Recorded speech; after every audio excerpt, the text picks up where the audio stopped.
I help companies figure out the good that they want to do in the world. I help individuals figure out how they can make an impact in the world. I help nonprofits figure out how they can grow their impact in the world. Hi, I'm Melanie Barr. Welcome to the She Built It Experience with Melanie. Join me as I talk to women who have successfully built it, a career and business that they love. We dive into the topic of how they built it and talk about everything from having the courage to make career leaps to the details of how to lead effectively, create successful teams, implement strategies for growth, and infuse tech innovation. Magic happens when we focus on the part of ourselves and our business that brings us joy. So let's dive in. Thank you for joining us, Laura. You are the CEO of Do Good, Make Money. Tell us about your experience leading up to launching your business. I started working in South Africa, helping women learn how to create their own businesses, avoiding some of the really difficult situations that we're in. So teaching them jewelry making skills, hair braiding, and building those businesses out. And came back and really wanted to do that kind of work, but I wasn't sure how to get started. So I just really started volunteering. And I actually connected with Step Up Women's Network, an organization that you and I actually met through, an amazing women's networking organization, and got a chance to meet a lot of great women leaders. I had become an attorney and volunteered to take on the pro bono program at my law firm, connecting young lawyers to adoption and guardianship opportunities.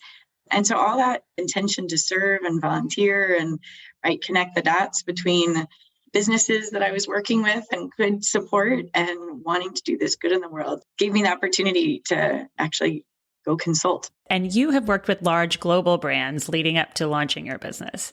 Tell us a little bit about that.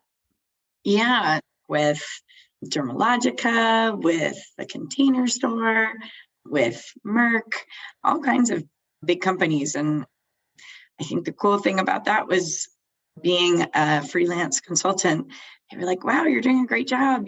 Would you ever want to work for us? And I was like, I work here, but I could also work for you. And they just got more projects that way. So unintentionally grew a client base from nurturing relationships and then deciding, wow, this is actually a way I can financially sustain myself. So I'm going to start a real business doing this.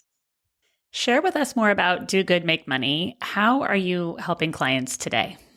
Sure. So I'm a social impact consultant. I help companies figure out the good that they want to do in the world. I help individuals figure out how they can make an impact in the world.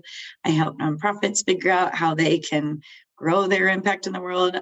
On the corporate side, what that means a lot of times is helping with environmental, social, and governance work. These days, started as CSR, corporate social responsibility, but now it has more teeth where we're actually measuring what's our environmental impact. How are we impacting the community in which we operate? How are we treating our people? How are we leading as an organization? So it's tons of fun.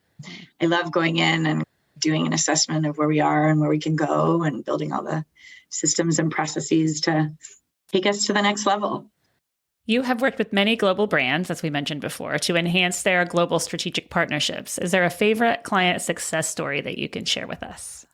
I have so many, but my new favorite, I was recently working with a Blackstone portfolio company, EQ Office. They do commercial real estate. And part of what we needed to figure out was how to be more strategic about the work we did in the community. They create spaces that help talent do their best work.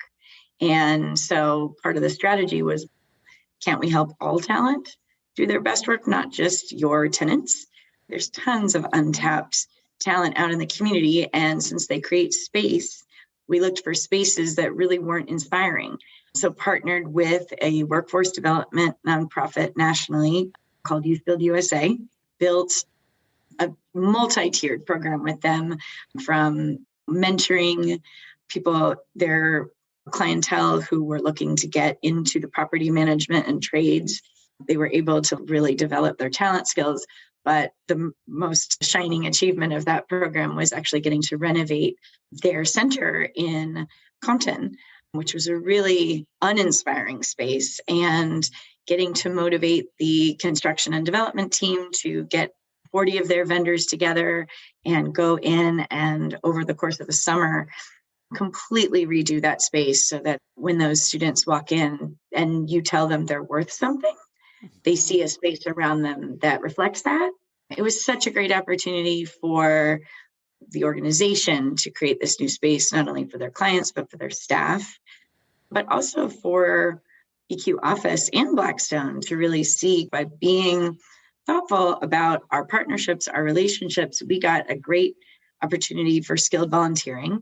We got to meet talent, potential property managers, potential building engineers, train electricians, janitorial staff, landscapers, solve those problems also for our vendors who are running into those same challenges and introduce them to qualified talent who had proven, look, I built this.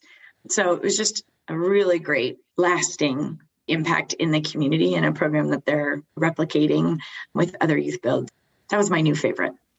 What you do is so much fun because it's such a win for everyone. You're helping people and you're helping companies. The people that work within the company, that has to feel so good too. It really does. The employee engagement, my approach is usually to go in and build working groups to help weigh in on and build the strategy and then begin to implement the strategy. So many companies that I work for, so many hands go up to go on those working groups and be part of the diversity, equity, inclusion committee, be part of the community engagement committee. How can we be more sustainable and look at how we can examine our operations and our packaging and all of those sorts of things? It is fun. And it brings a purpose. You got to work with a purpose of more than just to do your job. Yeah, that's what I help companies discover at the outset if they haven't already figured that out. What is your purpose beyond making a profit? Why are you here? And if we can help you articulate that to all of your stakeholders, to your investors, to your employees, to your clients, to your prospective clients, you're just going to be more successful. And then once we know what our purpose is, then we can align all facets of the organization in service of that purpose and make more money. So do good, make money. What do you like the most about what you do? And what led you to purpose-driven marketing, sustainability, and creating strategic partnerships? I didn't know this when I first started, but somebody who works with companies, wealthy individuals, high-profile individuals, nonprofits, it's kind of a unique skill set. There's not too many people that have done all of that and know how to pull those things together. So the fact that I have a unique skill set that people find helpful, they have a desire to do some good, but they don't know how. They want to make their company better.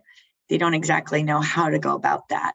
That I can go in and help them figure that out, and we can produce an end product that really has reshaped their trajectory, make people's dreams of this is the change I want to see in the world into a reality.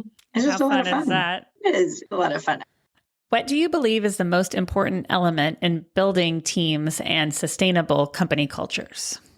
I think that listening, creating an inclusive environment that allows voices to be heard and team members of all ages, skill sets, abilities to weigh in and buy in is the key to my programs. And I see that is really the companies that I work with and the organizations I work with that are most successful have shaped their culture in that way. They haven't zeroed off this leadership team that just hands down new edicts. They survey, they listen, they provide opportunity for people to weigh in, to contribute, and they communicate. They share how they've listened, what they've actioned, what they've put a pin in, and why. So there's just really good communication. When I'm looking at building teams on a project, I try to do the same thing. Tons and tons of time up front interviewing, listening, getting to understand where people are coming from, what they think of the business, what they think's working, what's not working, what they're proud of, what keeps them up at night, and really using all that input to shape strategy, not coming in with an idea of this is what you should do, but building them into that process. It seems like what you do encourages openness. You bring a purpose And if you're open to that purpose, it shows that the company might be open to other things that employees might be experiencing. Yeah, absolutely. Like I said, a lot of when I go into a company, you see a lot of hands go up, a lot of people that are like, oh my gosh, I would love to be part of that. I want to work on what are our benefits? How are we going to be doing a dollars for doers program, or how much money can we give in matching every year? They really like that opportunity. And then the more that they get to participate, the more they share. And then I find, oh, you two work in different departments, but you just told me about projects that you're working on. Do you know that those are symbiotic? Like the connections that are made by that process of being open to purpose, being open to letting teams come in and build things for the company, it really does move the company forward in a more collaborative way. Yeah, and brings people together. Yeah, it brings people together, gives them a chance to know one another, and honestly feel really proud of their company and the fact that they're investing that time and energy and giving them that opportunity. Magic happens when we focus on the part of ourselves and our business that brings us joy. What is one way that you make sure to find and live your joy? This is something my mom has always said to me, and I believe it. You bring joy to your day. No one can impact it. No one can take it from you. And I keep that joy in my day by maintaining a really fierce gratitude practice. Every night before I go to bed, I say 3 things that I'm grateful for that day. I practice it with my kids. What were you grateful for today? We talk about it at the dinner table, and I send a ton of notes to people, random things. I'm so grateful that you did this. I'm so grateful for you for this. And write text messages, cards, little I'm thinking of you things. But I just really try to live very gratefully because that makes me more joyful, and it protects my sense that, no one can take my joy from me. There's lots of things they're trying to, but I bring it to my day. I get to radiate it, and I have so much to be joyful and grateful. It's so nice. And how good does it feel to receive something like that? Because we don't always. So that's so nice. And I have to bring up your travel because you do something that I think is the most fun. Can you tell us about the jar? When my husband and I got married, we decided that we would put every place in the world that we want to go into a vase we had received as a wedding gift. And on January 1st, every year, we each add one more. There's a giant stirring ceremony, and then we pick where are we going? And we obey the vase. That's where we go for our family vacation. So fun. I love that that has to bring joy too. Oh, for sure. Having things to look forward to absolutely brings joy.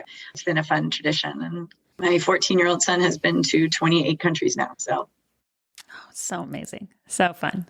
Thank you for joining us today and sharing your business wisdom and reminding us all to do good in the world. Please share with us how and where we can find you. My website is dogood-makemoney.com. I'm on LinkedIn, Laura Probst. Thank you for joining us today. I'd love to hear from you. Reach out to me at hello@shebuiltit.com on our She Built It website or at She Built It on social. Thank you to my editor, Rich Streffolino, who always makes us sound good. Until next time, let nothing stop you from experiencing the life and business that you crave.